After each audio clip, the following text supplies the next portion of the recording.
Sekarang kita belajar tentang kalor yang biasa disimbolkan dengan Ki, di mana kalor itu adalah energi yang berpindah dari suhu yang tinggi ke suhu yang lebih rendah. Atau bisa juga kita katakan bahwa kalor itu adalah bentuk lain daripada energi. Akibat kalor diberikan pada benda ada dua kemungkinan. Yang pertama, terjadi perubahan suhu. Jika terjadi perubahan suhu, maka dirumuskan Q sama dengan M kali C kali delta T, di mana M ini massa, C kalor jenis, dan delta T perubahan suhu. Akibat yang kedua, dapat mengalami perubahan wujud. Rumusnya, jika dia nanti melebur, dirumuskan dengan Q sama dengan M dikali L, dan jika dia menguap, dirumuskan Q sama dengan M kali U. M ini adalah massa dan L kalor lebur, U kalor uap.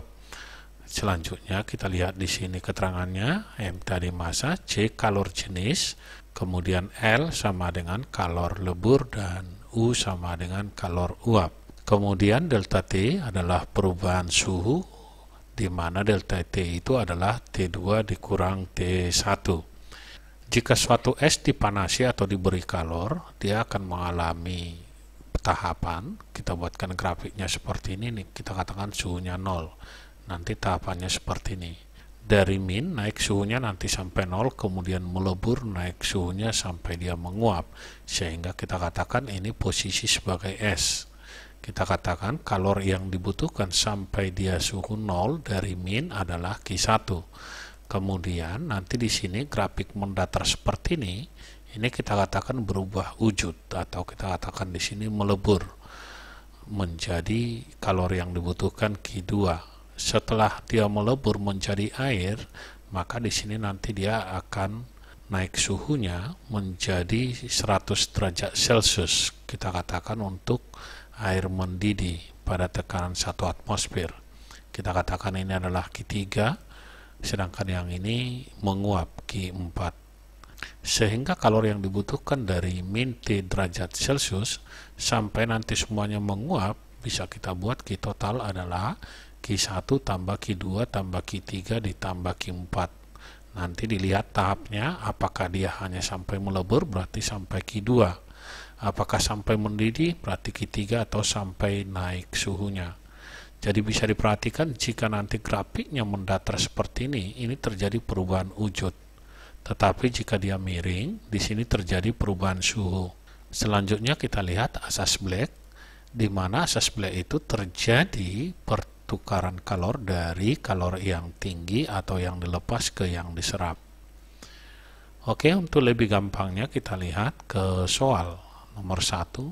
Bila kalor jenis air 1 kalori per gram derajat Celcius, massa jenis air 1 gram per cm kubik, dan 1 joule sama dengan 0,24 kalori, energi kalor yang diperlukan untuk memanaskan 4 liter air dari 30 derajat Celcius sampai 90 derajat Celcius. Kita lihat dari sini dia hanya mengalami perubahan suhu. Kita buat pembahasannya, kita tuliskan di sini C sama dengan 1 kalori per gram derajat Celcius sama dengan 4200 joule per kilogram derajat Celcius. Kemudian volumenya 4 liter. 1 liter air 1 kilogram, berarti 4 liter itu sama dengan 4 kilogram. Selanjutnya kita lihat T1 30 derajat Celcius dan T2 90 derajat Celcius. Yang ditanya berapa kalornya. Kita buatkan bahwa kalor itu sama dengan MC delta T. Kita hanya membutuhkan rumus ini karena dia hanya mengalami perubahan suhu. Jadi kita buat bahwa Q sama dengan MC T2 dikurang T1. M-nya tadi 4 kg dikali C 4200 dari sini. Di sini suhunya 90 dikurang 30. Jadi kalau kita kalikan 4 kali 4200 dikali 60, totalnya sama dengan 1.008.000 joule. Kalau kita bulatkan yang ini berarti sekitar 1 megajoule. Jawabnya adalah yang D.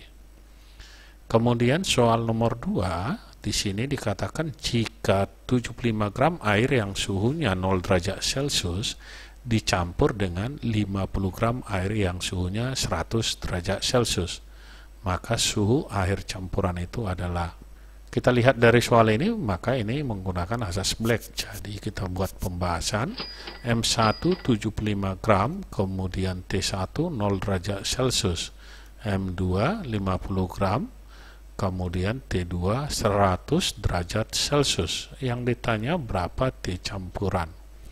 Dari asas Black tadi, berarti Q lepas sama dengan Q serap. Jadi kalau kita buat M2 dikali C2 dikali T2 dikurang T campuran, karena T2 ini lebih tinggi dari T campuran, atau T2 adalah suhu yang paling tinggi, sama dengan M1 kali C1. Di sini suhu yang paling rendah pasti naik menjadi T campuran. Jadi rumusnya T campuran dikurang T1. Dan selalu diingat bahwa delta T ini adalah suhu yang lebih tinggi dikurang suhu yang lebih rendah. Oke, karena dia sama-sama air berarti C-nya bisa kita coret. Jadi kita teruskan ke sini, M2 kali T2 dikurang T campuran sama dengan M1 kali T campuran dikurang T1. Kita masukkan M2-nya 50 dikali 100 dikurang T campuran sama dengan 75 dikali T campuran dikurang 0. Sama-sama yang ini dibagi 25 dengan ini, hasilnya ini adalah 2. Sedangkan ini hasilnya 3. 2 kali 100, 200 dikurang 2 TC. 3 kali TC, 3 TC. 3 kali 0, ini 0. Tidak perlu kita tulis. Min 2 TC, pindah ke sebelah kanan menjadi 5 TC. Sehingga 200 sama dengan 5 TC. TC-nya sama dengan 200 dibagi 5 sama dengan 40 derajat Celcius. Jawabnya adalah yang B. Berikutnya kita lihat soal nomor 3. Ke dalam sebuah bejana berisi air 4 derajat Celcius dicelupkan besi 2100 gram pada suhu 90 derajat Celcius. Pada saat kesetimbangan termal dicapai, ternyata suhu campuran adalah 34 derajat Celcius. Jika kalori jenis besi 0,10 kalori per gram derajat Celcius, maka massa air dalam bejana adalah, kita buat pembahasan, di sini diberitahu T1 4 derajat Celcius. Kemudian massa besi 2100 gram, T2 90 derajat Celcius, dan T campuran 34 derajat Celcius. C air sama dengan 1 kalori per gram derajat Celcius. C besi sama dengan 0,1 kalori per gram derajat Celcius. Kemudian ditanya berapa massa air. Oke, dari asas Black kita buat Q serap sama dengan Q lepas. Kita masukkan M air kali C air dikali T campuran dikurang T1 sama dengan M besi kali C besi dikali T2 dikurang T campuran. Kita buat di sini massa air dikali 1. T campurannya 34 dikurang 4 sama dengan 2100, ini tadi massa besi, dikali 0,1 kalori jenis besi kali 90 dikurang 34.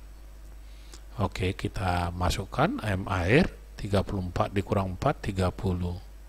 2100 dikali 0,1 itu sama dengan 210. 90 dikurang 34 sama dengan 56. Ini bisa kita coret, hasilnya sama dengan 7. Berarti 7 kali 56 hasilnya adalah 392 gram. Jawabnya adalah yang A. Selanjutnya kita lihat soal nomor 4. Grafik di bawah ini menunjukkan hubungan antara suhu dan kalori Q yang diserap oleh S. Jika kalori lebur S 3,3 kali 10 pangkat 5 Joule kilogram min 1, maka massa S yang melebur.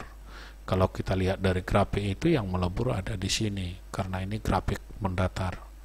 Kita buat pembahasannya.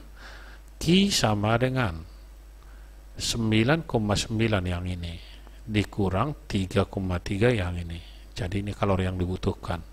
Dikali 10 pangkat 3 ke sini. Hasilnya sama dengan 6,6 kali 10 pangkat 3 joule. Inilah kalori yang dibutuhkan. Sedangkan kalori lebur sama dengan 3,3 kali 10 pangkat 5 joule kilogram min 1. Yang ditanya massa, berarti bisa kita buat massa sama dengan Q per L.